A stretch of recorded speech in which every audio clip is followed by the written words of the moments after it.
କିଣି ଆଜି ପିଇଛୁ ମଉସା ପାଖରୁ ତୁ ପଇସା ନେଇଯିବୁ ସେ ପଇସା ନାହିଁ ପଇସା ତୁ ଦେ ଘରକୁ ଯିବା ଚାଉଳ କିଣିବା ଖାଇବା ଭଲରେ ଯିବା ଆଉ ଯଦି ଖର୍ଚ୍ଚ କରିଦେ ସେଇଟା ମାଲ ପିଇଛ ନା ତାହେଲେ ତୋର ଆଣ୍ଠୁ ଛିଡ଼ିଯିବ ଦେଖ ମୁଁ କହୁଛି ହେଲେ ଆଜ୍ଞା ଆପଣ କେତେ ଟଙ୍କା ଦେଲେ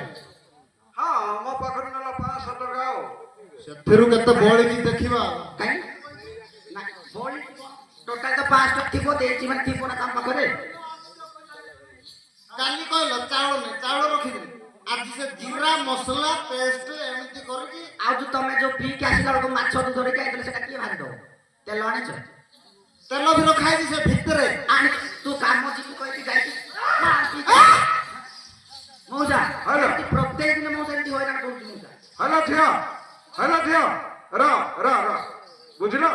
ଏମିତି ପୁରୁଷଙ୍କୁ ଏଇ ସଫା ମଧ୍ୟରେ ଏମିତି ଗୋଟେ ପିଟିବା ଗୋଟେ ଆମର ଭଲ ଲୋକ ମାନଙ୍କର ଇଜ୍ଜତ ମହତ ଯିବ ବୁଝିଲ ଏମିତି ହଁ ଏମିତି ତମେ ଏଇଠି ଗଣ୍ଡଗୋଳ ହୁଅନି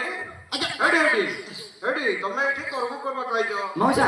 ତମେ ଯଦି ଏଠି ଗଣ୍ଡଗୋଳ ହେଲେ ନାଇଁ ମଉସା କେମିତି ଗଣ୍ଡଗୋଳ ହେବୁନି କହିଲ ଯେତିକି ମୁଁ କାମ କରିବା ପଇସା ମଉସା ଟଙ୍କାଟେ ଦେବା ରଖୁଛି ତମେ ବି ଠିକ ବ୍ୟବହାର କରୁନ ଆଜ୍ଞା ଶୁଣନ୍ତୁ ଘରେ ବି ଏମିତି ଝଗଡ଼ା